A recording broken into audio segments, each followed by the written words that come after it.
Live. Greetings in the love and light of the infinite creator. I'm Andrii Zvorygin, joined here by Dan, Adam, Ed, and Fred. And we will be reading the May 10, 2025 session of the Law of One about meditation and some other things.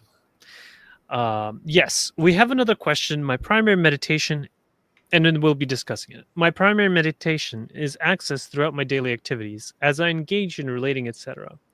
I rest as awareness in the midst of life. Am I missing something more by less often sitting in stillness than in carrying meditative awareness into my activity?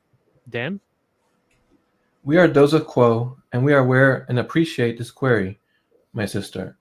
We would start by stating that the meditative practice can take on many forms, many shapes, many flavors, many shades. It can activate in many spaces. It can spring forth at many times. It does not follow a strict boundaried shape, if you will. Meditation can come in a variety of means. One does not, per se, need to sit in silence to engage in the meditative practice, as stated by this questioner. There are many tasks throughout the day that may elicit a meditative response from the seeker. In much the same way as a seeker who sits in silence, we would state that the most important and pivotal pillar of the meditative practice is the intention behind it. For you see, the engagement of the intention and the purity in which it is exercised is the ultimate motivator through which the meditative practice may spring forth. Of course, intention can take on many flavors and can manifest in many ways. One could say that the investment of time and energy in space to acquire a silent environment and to sit in that silence with the intention of meditation is the most productive space. However, that same investment and intention can be offered in a daily round of activities so long as the purity in which it is invested is of an intensity of its own. Think you upon the many times in a day that you are able to find stillness in your heart and in your mind. Perhaps you may find that some of those moments are not intentionally in silence. Perhaps they are moments in which you are witnessing beauty outside of yourself. Perhaps it is when you are able to sit in a space where there is no need to engage with the outside environment. Perhaps even it is something as simple as walking in the environment around you, taking in the stimuli without engagement, with that stimuli. Meditation can be on specific and particular emotions or values. For instance, this particular instrument found herself in a meditative state, simply sitting on a balcony and gazing at the vista below and feeling much gratitude, allowing thoughts to move in and out, but still finding connection with Creator and with the oneness that encapsulates all of this illusion. And so, my friend, there is no one best way to meditate. As our friends of Ra have said, if there is something missing, however, that is for each seeker to determine on their own. We understand that some seekers may have difficulty finding the time and the space to sit in silence and find more easier access into the meditative space while engaging in the daily round of activities.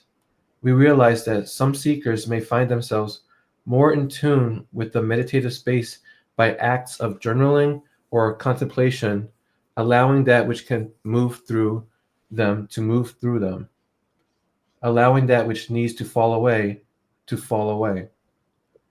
Our only suggestion, and it is a humble one at that, is that each seeker interested in plumbing the depths that one may find in the meditative space attempt to engage meditation at all levels, finding time to sit in silence, perhaps once or twice a week to begin, for no particular amount of time, simply to attempt the practice to feel the space.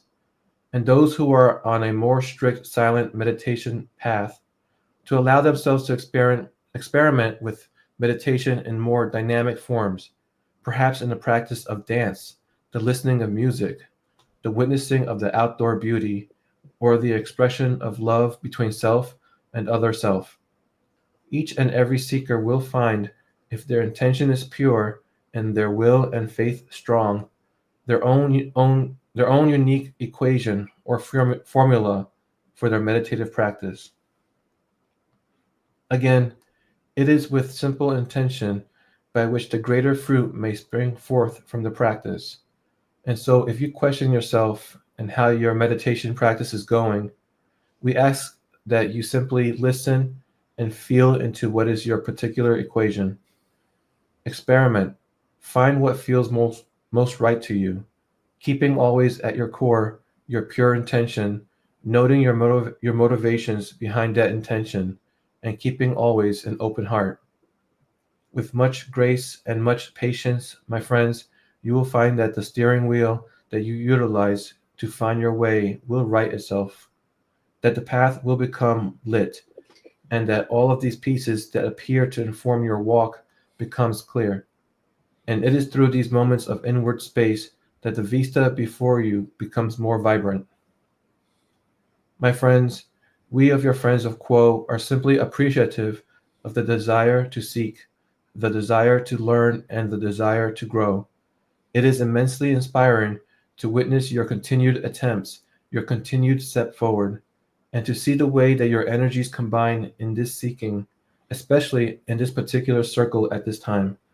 Have faith and much comfort in knowing that all is well, that there are no mistakes, and that unity is always running through above, underneath, and around you. You simply need to tap in and remember that unity in whatever way works for your particular soul. We thank this circle for this particular query, and with much gratitude, we shall take leave of this instrument at this time and transfer our contact to the one known as Gary. We are those of Quo. All right. So, what'd you guys think of that? About meditation, Fred, one of your favorite topics. I know, right? Yeah. Okay. So, I know you said you were having some Oh, progress. it's worth diving into. Mhm. What's that? I know you were having. You said you were having some progress in that regard, weren't you? Well, yeah. It comes from forcing yourself into a routine. At least in my case, Mhm. that's my structure is a big problem for me, and that's comes a lot of different ways.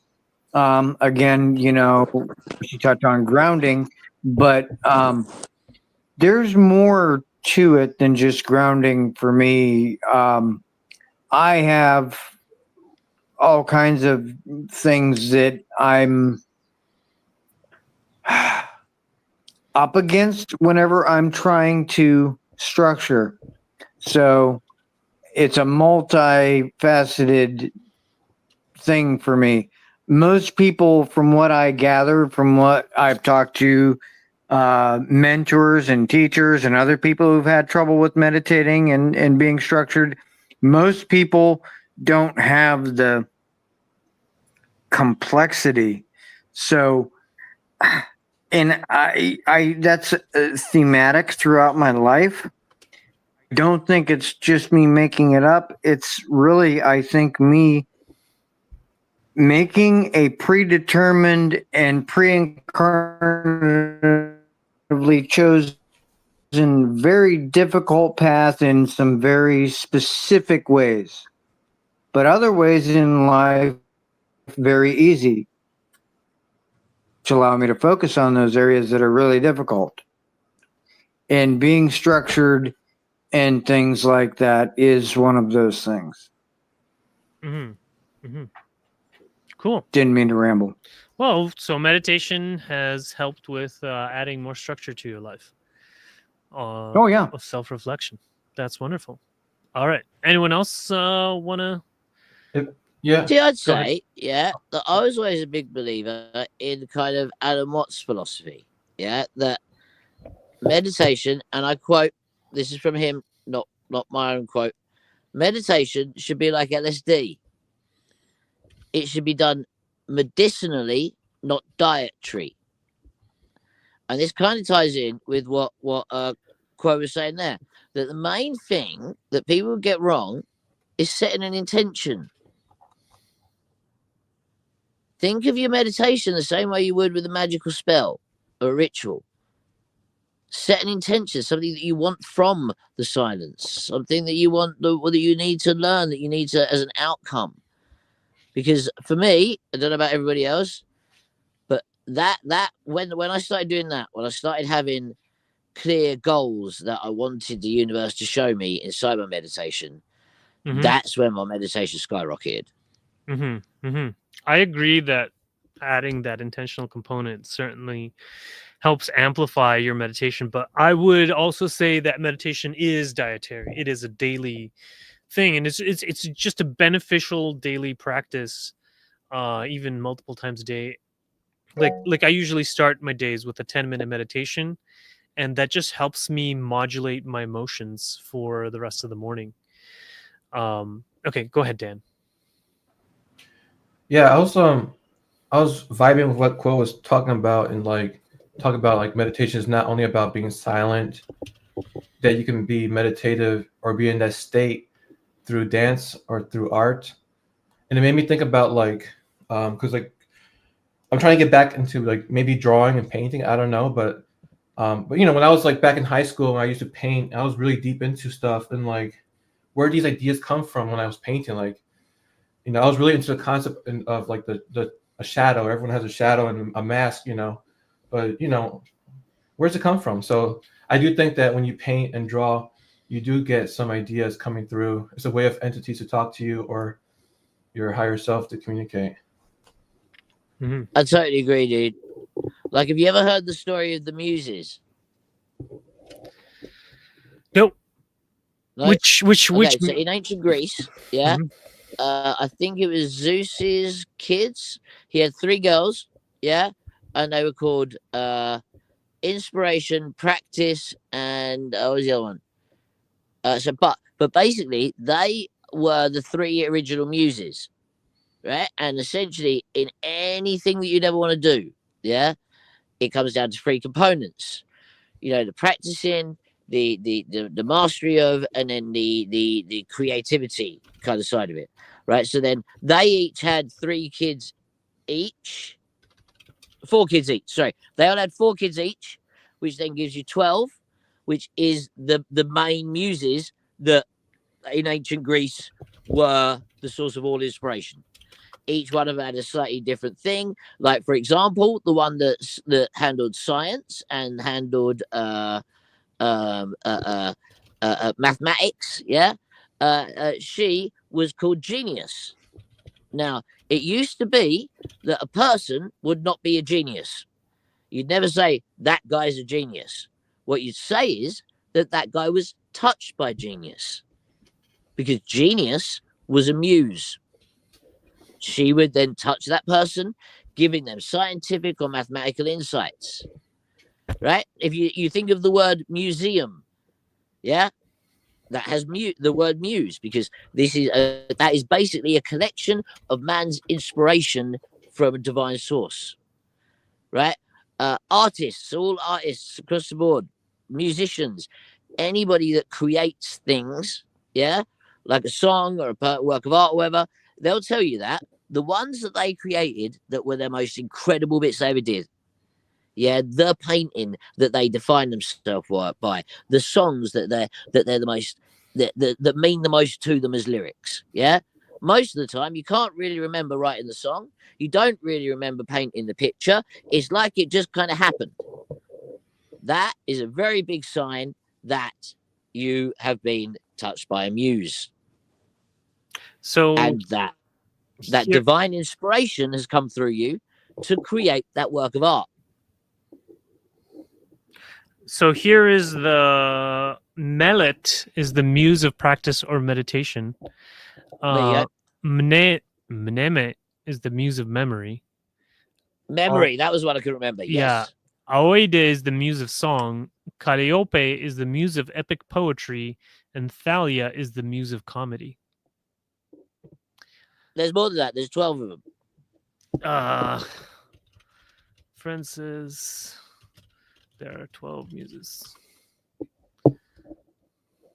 He's not wrong. Okay, the 9. Hey, come on. When has this everything turned around and said I am wrong? Aha. Well, okay. So here, there's epic poetry, history, music, comedy, tragedy, dance, love, poetry, sacred hymns, eloquence, and astronomy. All right. Well, let's go back to the meditation and look at Right. So what. the meditation thing, I was Mhm. gonna say, one of my favorite ways to meditate, always has been for as long as I can remember, is getting off my face and dancing like a madman. Dancing meditation. That was one of the ones that was recommended. It was yes. What's really crazy is, Mhm. that I've never heard quote mentioned meditation as a dance thing before. The first time I heard it mentioned was in the second Hidden Hand material. And before Quo started saying it the other week, me and Dan had a full scale conversation about how meditation, dance can be meditation. Did we not, Dan? Yeah. And then Yep. literally the next few times we went to Yeah. meetings, then Quo mentioned dancing as meditation. Mind Amazing. blowing synchronicities right there, dude. Yeah. But like, we're Yeah. all on the same page, right? I agree. Yeah. And all right. So these are the quotes that were picked out by ChatGPT. Meditation can come in a variety of means. One does not per se need to sit in silence to engage in the meditative practice. It's found in the stillness or in the rhythm of our lives. The most important and pivotal pillar of the meditative practice is the intention behind it. Oh, that's just like Ed was saying. Pure heart, open mind, and sincere desire to connect with the Creator. That is what sanctifies any practice. Let your act be imbued with loving awareness, and the fruits will come. Each and every seeker will find their own unique equation or formula for the meditative practice. Whether it's dancing, journaling, stargazing, or sitting silently, honor the method that resonates with your soul. Trust your own intuitive equation. Fair enough. Dynamic stillness is stillness too. Perhaps even it is something as simple as walking in the environment around you, taking in the stimuli without engagement.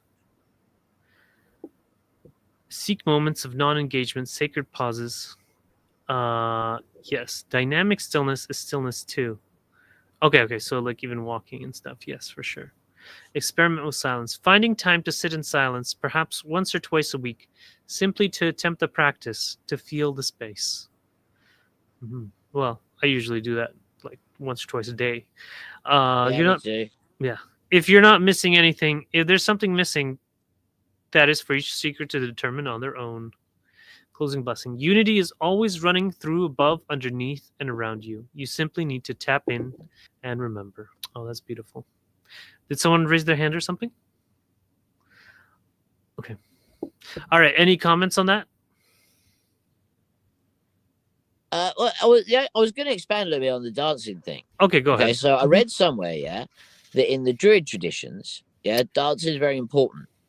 But Oh, for them, there's also the Sufi dancers. oh, the Sufi love it. Sufi, the whirling dervish thing, Yeah, the whirling running around in dervish. circles rhythmically with the up and down, man. That's hypnotic stuff, man. Mm-hmm. But like the way the Druids used to say about it is that if you just let yourself go and you just dance, you don't think about what you're doing, then essentially what you're doing is you are actually kind of performing the movements that Gaia needs you to make. So by just letting yourself go and dancing, you essentially become a channel for the movements that Gaia, that the earth needs to be done. Now we don't really realize, but our fingers, our arms, our heads, everything is pumping out light, right? Mm-hmm.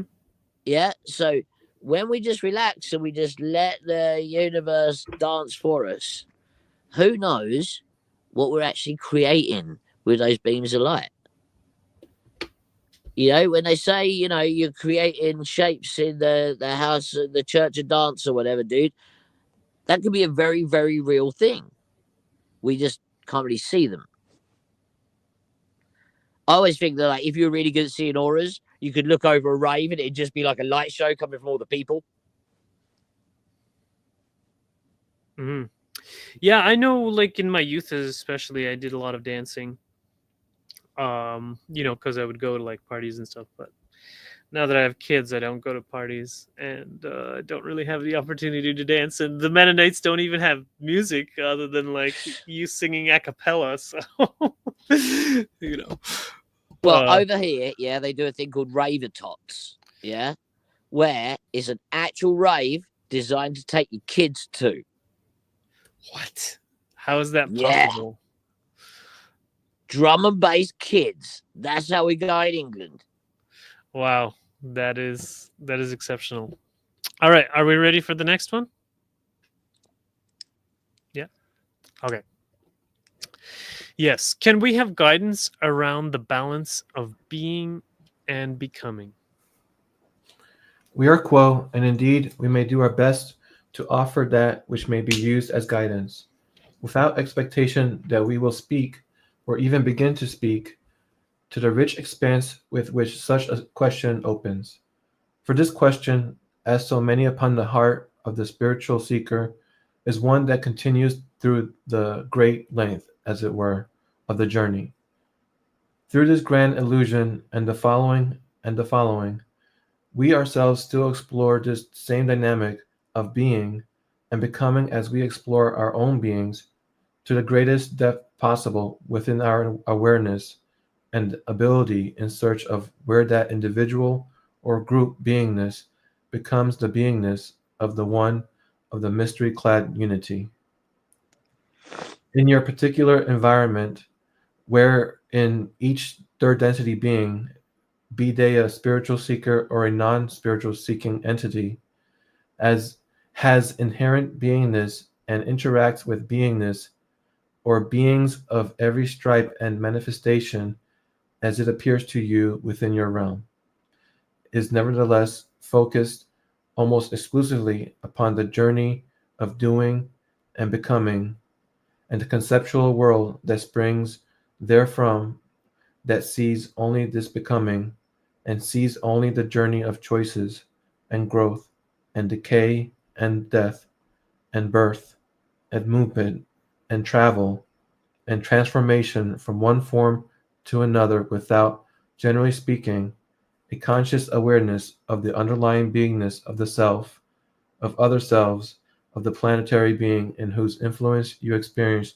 the joys and sorrows of your journey of becoming. Among the ways to be so defined, the spiritual seeker may be seen as one who has become, we correct this instrument, has begun to become aware of their own beingness. Something within their experience opened an inner channel or door so that they may receive and hear the voice of that silent being within which speaks through the energies of love and wisdom and power as facets of the one unified being, which is the ground of your being and all beings. The spiritual seeker feels this spring flowing from some deep and out of sight fountainhead of existence itself, and is called forward in search of what this source and this source energy is, and why it is that the seeker feels, consciously speaking, so seemingly distant or even cut off from their very own roots. And once again, in examining this seeming dichotomy between becoming and being, we run into that rich and fertile field of paradox. For the seeker strives and develops their will and faith that they may seek and become that which they already are and always have been and have never truly left. It is quite a paradox, our friends, that you have been, we correct this instrument, that you never been anything other than the creator. Whether your soul stream was that of the wind blowing in the first density, or as the one known as A spoke earlier, the bamboo blowing in that wind, or the third density or second density entity which may make use of that bamboo. At each seeming step or stage along the journey, you have been nothing other than the creator. But such is the convincing and compelling and seemingly, for a time, inescapable nature of this journey that you are convinced otherwise. And you engage this grand journey of seeking to become something more, something truer, something more authentic as you transfer and transition from choice after choice, as the one known as K was speaking, stage after stage. And in this journey of becoming, you move through many, many deaths. For inherent in becoming is to release the old, limited containers that no longer serve where the upward spiraling light has brought you, where your perspective widens and awareness deepens.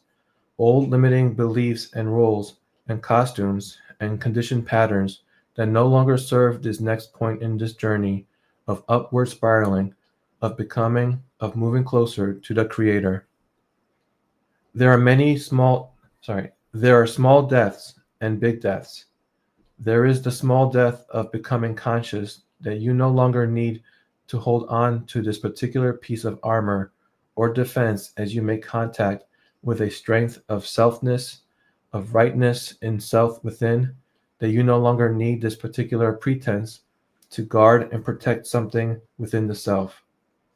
And thus you consciously are able, whether through ritual or through an epiphany or through a silent shift in the depths of your meditation, release it with gratitude and blessing for that aspect of yourself that served you for a time, letting it dissolve back into unity from whence you had distorted it. And then on the other end of that spectrum are the big deaths. There is, of course, the great gateway of the conclusion of the incarnate experience. And there are the deaths that one moves through in the stages of life, from birth through the various psychological stages of growth in the childhood to the adolescence and young adulthood, and perhaps finding and committing oneself to a life partner and so forth. And then there is the death brought on by that which is traumatic in the journey, which slams into the self, leaving no recourse but to dive deep, to face the impossible, to die to oneself. There is that which in spiritual systems is sought through the journey of seeking, that the self may so die to the self, that the self may be reborn to more authentic beingness. That beingness which is not obscured by the containers of concept which separate sense of self from itself, where unity begins to filter up into the conscious experience, and the Creator may move more readily through such an one, until finally in this journey of becoming, there is the death of the affliction of the separate self altogether. We say finally, not to indicate that it is the terminus of the journey, for the journey goes on forever, only that the separate self does have an end, or a return to the one, to unified beingness. Beingness is that which moves into mystery, and the inevitable we correct this instrument, ineffable, that which ultimately cannot be given over to shape and word, and perhaps may be better described or invoked in the melody or the poem or the art, as the one known as S was describing. Your peoples are so blessed to create, that evokes drifts and aroma and nuance of inarticulate meaning that nevertheless is perceived and embodied, which is not to say or imply that beingness is insubstantial or ephemeral, or in your scale of things, transient. For beingness is, in so far as words may point, existence. That which exists has beingness, including and especially you, our friends. You are beings. You have beingness. And in that realm of activity with which you are so familiar from your daily experiences are small and often distorted expressions of this beingness. The being moves through the actions and energy of the self. One can perceive the beingness of self and other self least through its particular words and outer behaviors, and more acutely through the presence and radiance and peace and love of the being. Presence, in particular, is a window. This too does not lend itself to easy quantification or description, but is that which is felt and intuited. The behaviors give indication and may become vehicles to the beingness, but the beingness cannot be reverse engineered from the behaviors precisely. The journey of becoming is an intended one. It is one that you, as an individual soul and as the creator of all things, wanted to undergo. That you could play a great game of forgetting yourself. That through a grand journey of valleys and mountaintops, and oceans and land masses, and stars and galaxies, and inner and outer work, and becoming lost and confused in the wilderness, you might, through faith, find your center once again. Lift up from that wilderness, however puzzling seems to be the maze and the confusion of the world around you, and know once more that wherever you may seem to be in the terrain of your mind or in the geography of your planet, that you are ever with the Creator, that you cannot make a mistake, that all is truly well, and that your beingness is secure, whatever may happen to the body or the possessions or the world within which you inhabit. For you are not a citizen of this country or that country. You are not this ethnicity or that ethnicity. You are, in the depths of your beingness, a citizen of eternity. You are a child of the Creator. You are the Creator. You are a egoic being. From your perspective, it seems that you become this depth of awareness and understanding through your journey. And indeed, that is the case from that perspective. But in truth, this is already true. This is inherent and inalienable to you. No other being in the universe can take this from you and can limit your experience of this.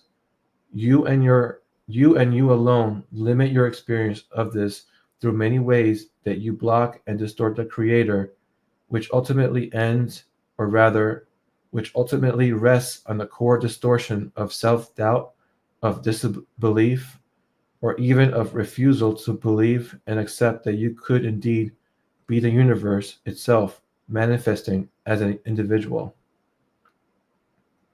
We commend you, our friends, to this continued journey of meditation.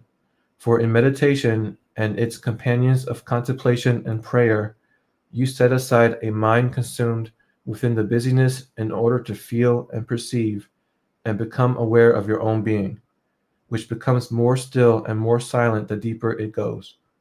Still and silent, but not inert or dead, still and silent and replete with infinite potential, replete with everything. For in this infinite stillness and silence is the all which both contains loves, which both contains and loves everything, from which everything arises. This is at your core, this is your essence.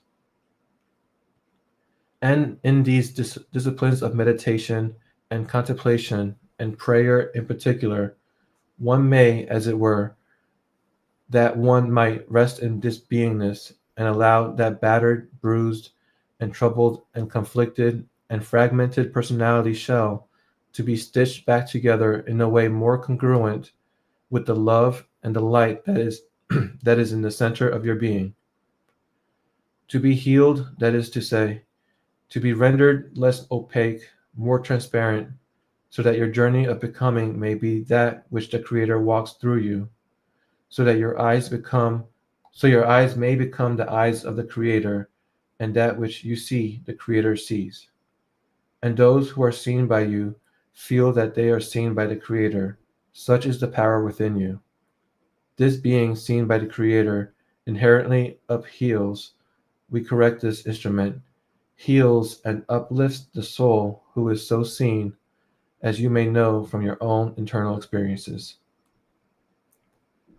You carry much sorrow, you carry much self-judgment, self-castigation, and many ways in which you are sure you are unworthy. This is a painful place to be, my friends, and as you render this transparency in yourself through your prisons, through your open heart, your eyes, your hands, and your listening ear, you become the Creator to another. The Creator speaks to that soul who is wounded and who harbors those same self-judgments and self-doubts, that they may hear and perceive their own being, and be open to the radical proposition that they are already whole, that they are already complete, and that even in the state within which they find themselves, they are perfect. For as we move towards wrapping this up, as those in your group, facilitated by the ones known as L and W of the Know Yourself, Accept Yourself, and Become the Creator topic, we're discussing, there is a balancing in this journey of being and becoming whereby, as the one known as Ra have said, the entity rests in that balanced awareness between the apparent distortions and the total perfection of the self, and where this intense seeking meets the attracted cosmic prana, realization of the one takes place. At this time, we would, with gratitude for your patience in receiving our thoughts, transfer our contact to the one as Austin, for the one known as Austin, that we may bring this channeling to a close. We are Doza Quo.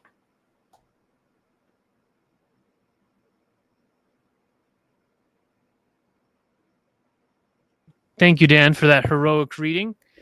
That was a long one. That was a complicated one too. Yeah. The Yeah, there were many facets. Go ahead. Yeah, I felt like the style of speaking was so complex. The fragmented, the many fragments within one sentence. I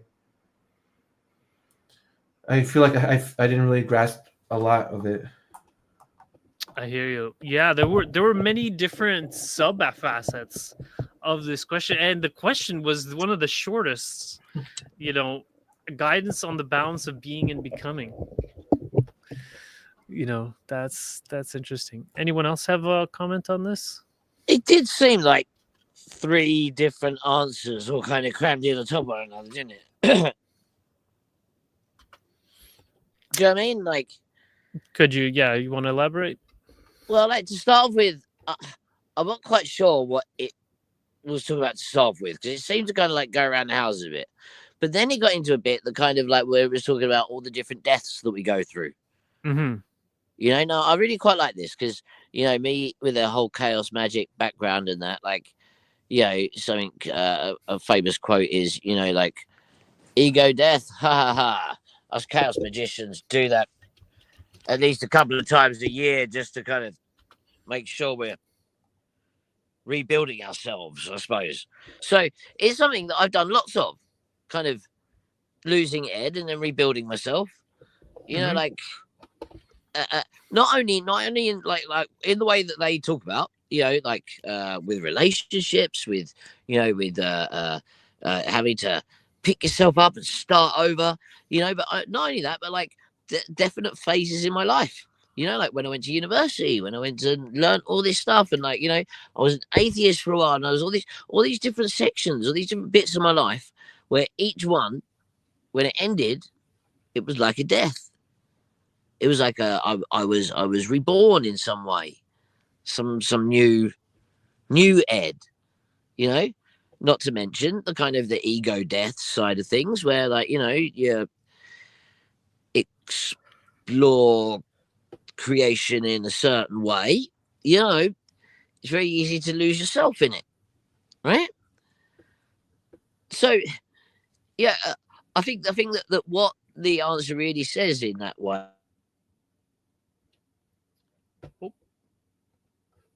We lost Ed. I'm Okay. back. Hello. Oh, there, I'm back. there. I'm back. Okay. Sorry, someone phoned. Inconvenient, but. Oh. Hello. Back. Hello. Come on.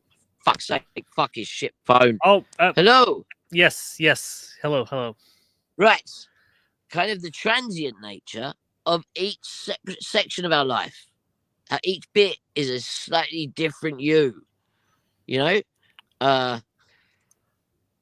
And yes, and then the last part of it, I think, was about something else that seemed quite different. About the fact that, like, everything has life, everything has beingness, you know, and every single one of those beingnesses is creator. there's lots to it. It was a very very big answer, but like I said, it seems like there was a few different answers, or it's a very meandering kind of answer. You know what I mean? It was pretty meandering. Yes, there's a interesting journey, and here. Transformation requires small and great deaths. There are small deaths and big deaths, releasing the old limited containers that no longer serve. True becoming involves shedding. The seeker must learn to release beliefs, roles, and identities that no longer serve, allowing more of the true self to shine. Yeah, that reminds me of, Jesus saying, like, you have to die to the self and become new. This part of the spiritual journey. And so here, what else we got? You are already the creator. You've never been anything other than the creator. At each seeming step or stage along the journey, been nothing other than the creator. Very true, and that's core message of the Confederation material. The seeker strives, and that they may seek and become that which they already are and always have been and have never truly left. Yeah, that also reminds me of the what do you call it? You are, or I am the word material by Paul Selig. There are many small deaths. Okay, we did that. Still and silent and replete with infinite potential, for in this infinite stillness and silence is the all.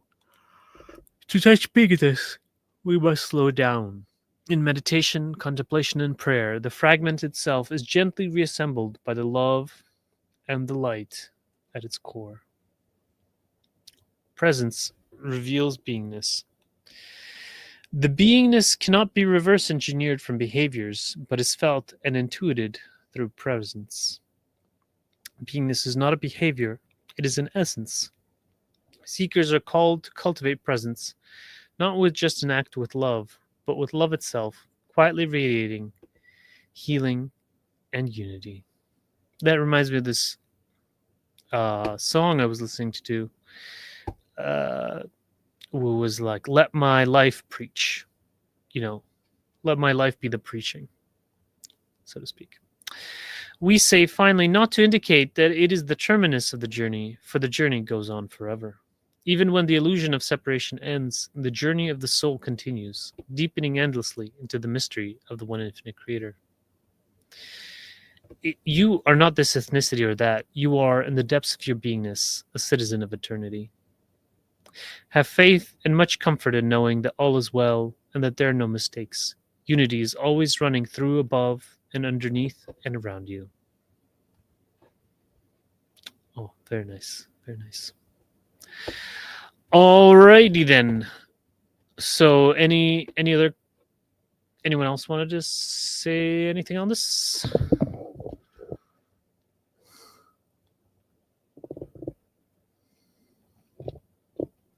Fred? Adam?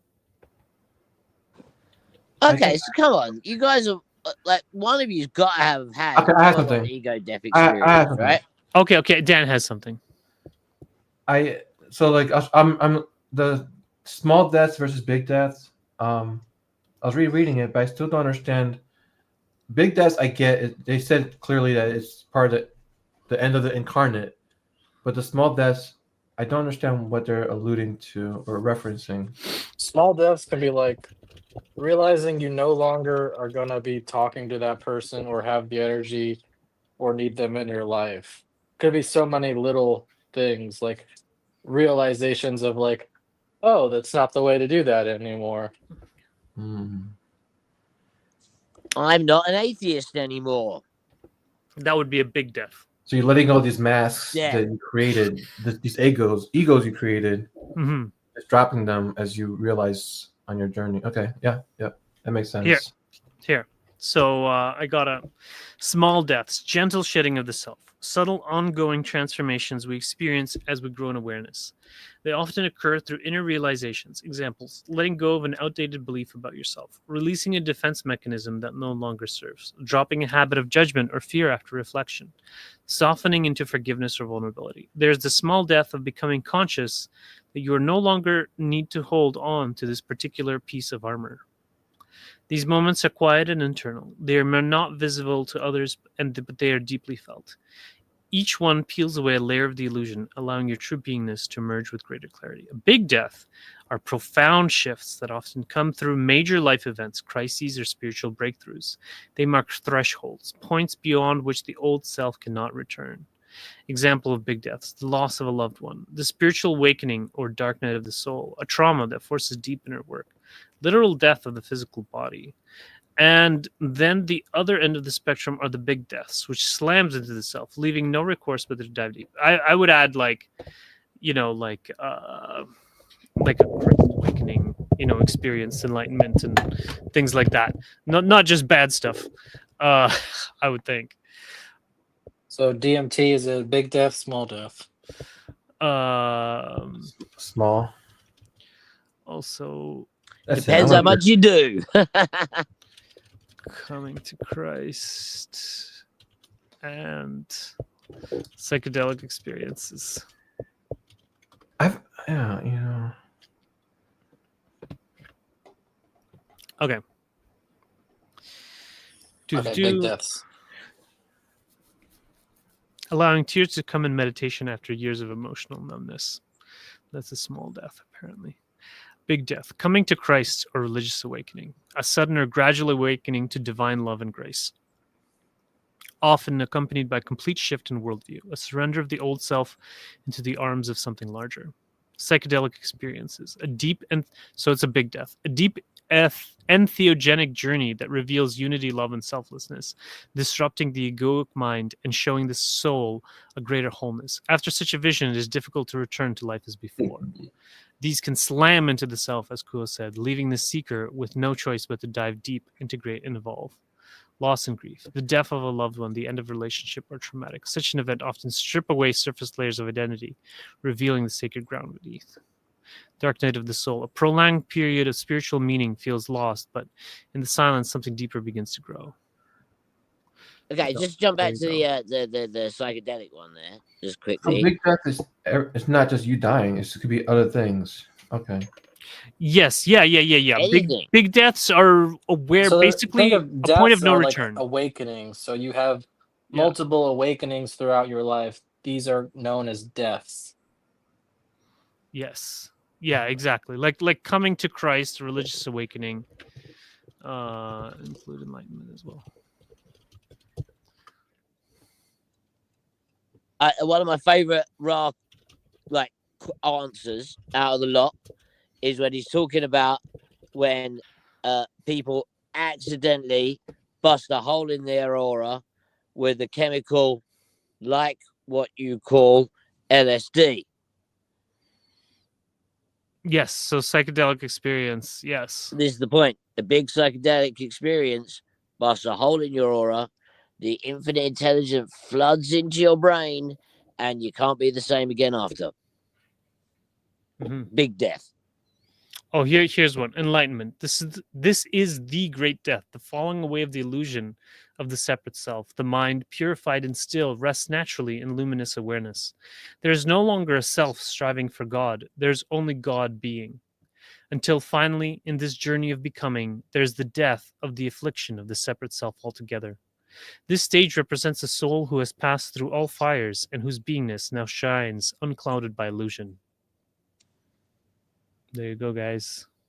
Although I'd say that, that is also achievable with psychedelic experience. Well, yeah, I know, but I mean, like, once you have that in waking consciousness, not just when you're high on psychedelics. No, dude, seriously, it does not matter how you have it. Once you have it, it has that effect on you. Doesn't matter what it is. Fair enough.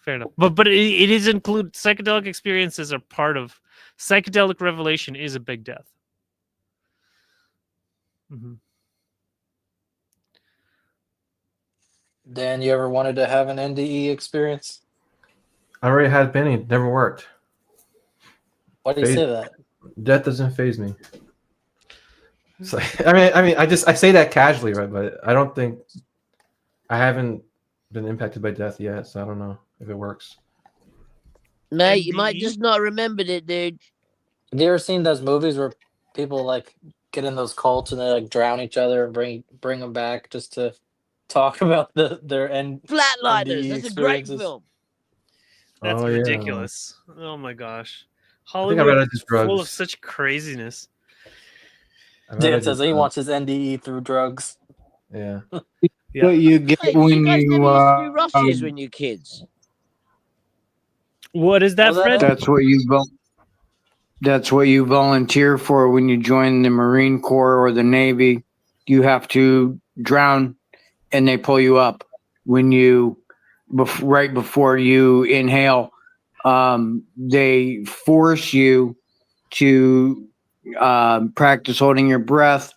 If you want to do special training, you have to at least be able to hold your breath for like 5.5 minutes. Wow. I know my son was up to 4 minutes and something, 4 minutes and 40 seconds or something like that. There's some guys that can hold their breath for over like 10, 12 minutes. Yeah. Wow. Wow. Mate, that is But a yeah, medicine. when you do that, what they do is they weight you down and you can't come up. When you come up, it's because you're coming to consciousness after they draw you out of the water, and they have this aspirator thing they shove down your mouth to pull any water out that might have accidentally got in you. That's the next time you wake that you Oh my are gosh. breathing. That's Yeah, nuts. and it's insane. He said the first couple of times, a lot of guys freak out. They're kicking and everything because you're not supposed to. You're supposed to relax and just Right. let yourself pass out. Oh my And gosh. it takes a toll on a lot of the guys. Can't psychologically do it. Yeah. Yeah. Wow. That's pretty crazy. United States Marine Corps, yay ha! Nowadays, it's like with drones, it's like all of that's out the window. Would Marines say hoorah? No. Air Force says hoorah. Army says hooyah. They have different little slogans. They have different chants, yeah. That's cool. They're little mantras, yeah, and you're not allowed to say any of them unless you're in that service. Like it's like actually offensive to them when you come up to a Marine and you go hoorah, and they go, oh, where were you at? And I'm like, no, I wasn't in the Marines. That'll start a fist fight. I was in the Yeah. Air Force. You were in the Air Force? The chair force, they call it. Chair Force. Shavels. Because because you don't actually like do anything. Yeah. You Anyway, just can sit I in just chairs. say, if you guys didn't spend so long drowning each other in silly shit, maybe you'd be better soldiers. Just saying. I wouldn't say that around my son. He'd have something to argue with about that. yeah. A 5-point argument. Mhm. Yeah. Yeah, nowadays you I said, it's okay. We do have an ocean in between us at the minute, so we're all right. And if I do ever meet him, I'll apologize. What can I say? I'm charming. there's And just to remember that it was the Army and Marines that actually beat you guys 2 times. So just saying. the UK. Oh Yeah. right. War of Independence and then the 1812. Oh my Wait, God, that America's makes me lost the laugh so War of much. 1812 though. No, they didn't. Okay, well, I guess we have a difference of opinion on that. Different we burned timeline. down the White Probably. House. It used to be the Red Yeah, House. but that doesn't mean Everyone you outside won. of America has a difference of opinion. Yeah, I guess because the whole war was they were going to take Canada, but they didn't, and so kind of lost in that regard. But if you say so, I guess we still speak English. I know, but it's like we speak English too. I know. Dude, you're You guys still never left. England. Well, because it was You're British. still England. You just got like the Masonic branch rather than the royal branch. You're still England. Stop pretending, bloody idiot traitors. God damn it. Come back to the fold. We still love you. The Commonwealth. The redcoats. Let's go back to them. Yeah. All right. So let's round it up then, guys. It's almost done here. That was a long one. Okay. Go ahead. We are Quo and are again with this instrument.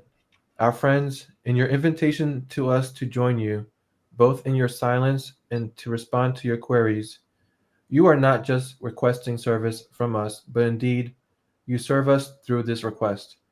For your density is packed full of that which we call catalyst. The intensity of your experience upon your planet is one that is far, far beyond anything that is possible within the higher densities that we experience. Our catalyst is infinitely subtle, and much of that catalyst comes from responding to such calls and joining you and being able to have but a taste of that which you experience through your dedication to the silence and the seeking, and through your desire to ask us to speak on certain topics and merge our energy with yours. This is an incredible service that you provide for us, and we would reiterate, as this instrument reminded this group earlier in this day, that we are available to join you in your meditations. Indeed, the quality of this gathering is unique to us in joining you and being with you through your time together, for you have dedicated much space to silence and seeking inwardly as you also connect outwardly. This has been an immense joy for us to experience with you, and we cannot express enough again our gratitude for being allowed to enter this sacred space with you and be with you in your seeking. We offer also our gratitude to these instruments for their dedication and fidelity to the tuning into the challenging, and we offer our gratitude to each present within this circle and each who may become aware of our words. For what we are able to provide through these instruments relies upon the energy of the group and what you give of yourself to it. It is through you that we are able to share ourselves with you. At this time, we leave you as we have found you, in the love and in the light of the one infinite creator. Adonai, my friends, Adonai Vasu Baragas. Thank you. That was kind of an interesting window into their experience. They have almost no catalyst over there. No. Not just that, yeah? Yeah. We are most of their catalyst. Yes. Oh my god, that's I love that. We're trauma dumping on them. Trauma dumping. Yeah, well, I guess, and apparently they enjoy it. They want to help. They want to be of service. A lot of people do. I like that a lot. I like that, what he said. That's cool. All right, so we have like 5 minutes left. Any last things you guys want to chat about? So how many more new sessions do we have? None. None? No more new ones? At least not yet. That was Maybe the next newest week. one? Well, that was May 18th. I thought there was a June one, but I can't find it. There is at least one in June because and it talks about AI because Jonathan Tong was there and he told us a little bit about it, but the transcript hasn't been posted yet. Okay. And they usually do 2 sessions a month, so there may still be another May session coming up, but I don't know.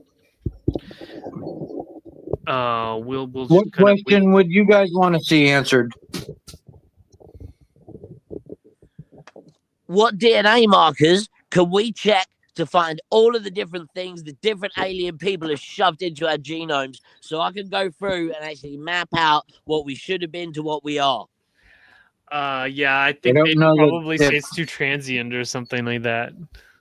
Do Fuck cannibals off, transient. This is eat with our tattooed genomes people? and all the aliens that fucked with it. That is not transient, man. Do cannibals eat tattooed people? Yes, they do. I heard they didn't, but I was Oh, curious. You heard wrong. Some cannibal wanted somebody with a tattoo to take the risk and go to their little island and play games. And then next thing you know, they're nowhere to be found. Don't I just believe heard them. it Yeah. was like nasty to We them or won't like eat poisonous. you. They couldn't eat that Promise. part. oh, maybe Anything they that was don't eat tattooed. that part, but they eat the Yeah. other parts that don't have the tattoos. Do you Yeah, know they'll what the be first thing, wearing it. the first part they do eat is? What?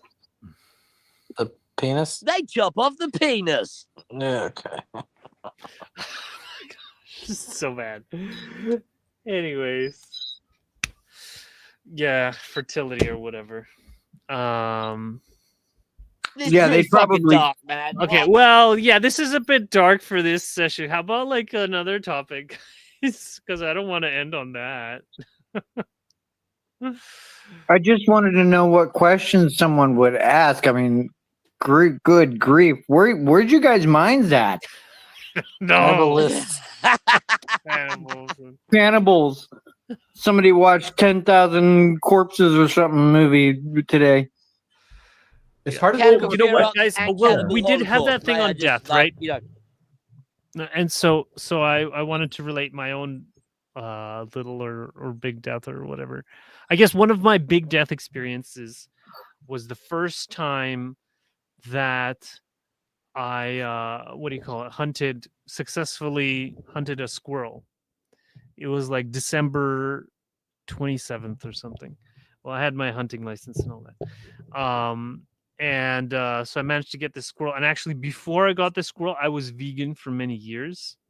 But then I ate the squirrel, I roasted it on a fire, and so I stopped being vegan. And like since then, I've been also eating meat and animal protein. Was this recently? No, this was a couple of years ago. This was years ago. But more recently, basically it was a few days ago, I think on Wednesday. And it was in the morning, I came out and I had a tray of plants on the railing, and I noticed that it seemed kind of flat. And then I looked again, and then I saw that all the plants had been clipped and flattened, and a bunch were torn out. And I realized it was a squirrel attack. And then I went to the backyard, and then I saw squirrel skedaddling, and I saw I had damaged some of the trays at the back. And so I was like, that's it. This is the last straw. And then like I have my trapping license and all that. And so then I talked to my trapping instructor, and he's like, use gopher traps. And so I had a gopher trap, and I set it up, and within a few hours, my second squirrel ever was dead. It was what do you call it? It was like a nursing mother or something. And apparently I talked to ChatGPT, and like if this is like kind of like a low period where they have like little food, and so they get like desperate. Anyways, I tried skinning it, but it was too late at that time. It was just like covered in flies because it was like a super hot day, and I didn't manage to get to it right away. And so it was just like, it was like really like what you would expect like from death, it was just like their rigor mortis and like flies in its eyes and all that stuff. And then like I had like hosed it down, and there were like fly eggs all over it. I tried skinning it, but like the skin was sticking to the flesh, and so it wasn't working. I just decided to bury it, and then I reset the trap, and then I caught 2 more squirrels the next day. But it was a nicer day, so I managed to skin them just fine and have them salting over there. yay! Yeah. What are you gonna make? Oh well, I'm gonna Oh, make. hold on. Andre, you were just Yeah. talking about this death thing. So you're saying that did this do something to you, like consciously, like had this like these realization or something? Well, yes. So it's kind of like it's kind of like a transitional thing. I don't know, like the first one, like I stopped being vegan, and I became a normal eater. Omnivore. And this time I don't So know after these 3, now he's gonna start hunting humans. No, but it's just like I feel like I'm kind of more serious about my business now because that squirrel had caused those squirrels had caused hundreds of dollars of damage, and So what do you mean your business? well, because I And sell they trees. weren't going to pay. You didn't know? Oh, I didn't know you sold trees. Yeah, I grow edible So trees. they ate your little trees? Yes, exactly. Well, they had decimated them. They didn't eat them. They just ripped them to pieces. It was like kind of like vandalism because they were trying to get like, they would they grow out of nuts. Yeah, they were digging to the nut. So they would like destroy the tree to try to get the little nut that it sprouted out of. That's what they were doing. That just seems wasteful. I mean, that It basically was super wasteful. I throwing mean, away a house for a meal. like I said, I lost hundreds of dollars of trees. And No, so I mean, squirrels live in trees, right? So they're throwing away a whole house for one meal. yes. Anyway, so but I feel like it's a transformation of sorts, but I'm still going through the transformation now. Like in terms of like now when I go to my backyard, it's like quiet. I only hear birds. Before I would walk into my yard and I'd hear all the scurrying squirrels, but now it's just silent. They're afraid of you. They're like, this house cute. Yeah. Well, I think that all the ones that That's were in my it. yard are All the dead. all the wildlife are like running away. But I still hear the birds. So anyways, it is a transformation in that sense. It's like you can't go back, as they say, or whatever. Dude, I think it's transformed you into a badass. Yeah. Thanks. Yeah, but you know what? I prefer killing stuff, Andrii. Yeah, well, I use traps, but anyways, actually I had many opportunities to be of service to people. Like I said, like today, there was that lady that said Jesus transformed her life. After she saw me, she like turned to her like friends and she was like, Jesus transformed my life, and Did she think you were Jesus? oh well, that's what they call me, in sound. They call me Green Jesus. Wow, that's the coolest nickname ever. Yeah. Earlier this week, I was at the farmers market, and one of the other vendors, like, was talking to me, and they're like, "Are you Jesus?" I was like, "Well, that's what they call me, in sound. They call me Green Jesus." And it's like, "Oh, we call you Tree Jesus." Wow. Yeah. Tree Jesus. Oh my God. Yeah. I'm well going to tell my mates I know Tree Jesus. Yeah. The Green Man. I've got a picture of you on my tree. Oh, well, there you go. That's very suitable. Anyhow. So I guess it was a little dark, but with every transformation, and now their bodies are in the soil, and they're going to help with the compost and growing more trees. It's so weird, yeah. We're Mhm. talking about dead animals. Because on one of the other groups, I was just explaining the whole gink and how I made gink, and that it's Your always a bit fox of a friend, weird thing trying to talk to like Law of One people about like how I did a weird like near necromantic type of ritual to get a pet ghost fox. You're just walking a very fine line, not sounding crazy or like a dick. All right. No, well, we had some kind of Matty Tansy claiming that AI is God and that I am baked or something. But just for reference, I'm completely sober. Anyways, all right. Wow. But, mhm. As I always am for my live streams. Anyhow, This is a shame, dude. It's a shame. well, you You know, know, it's maybe the problem is we he need needs a bit more to bait. forgive, love, and be kind to one another and accept them as they are, and the divine within them, and however they wish to present Baits or themselves. not. Yes, sober or otherwise. All right. So, as I I find love you guys. I leave you in the love and in the light of the infinite creator, the one within you and all around you, my friends. Go forth, therefore, rejoicing in the infinite power, in the infinite peace of the infinite creator. Adonai, my friends, Adonai Vas Bragas. End.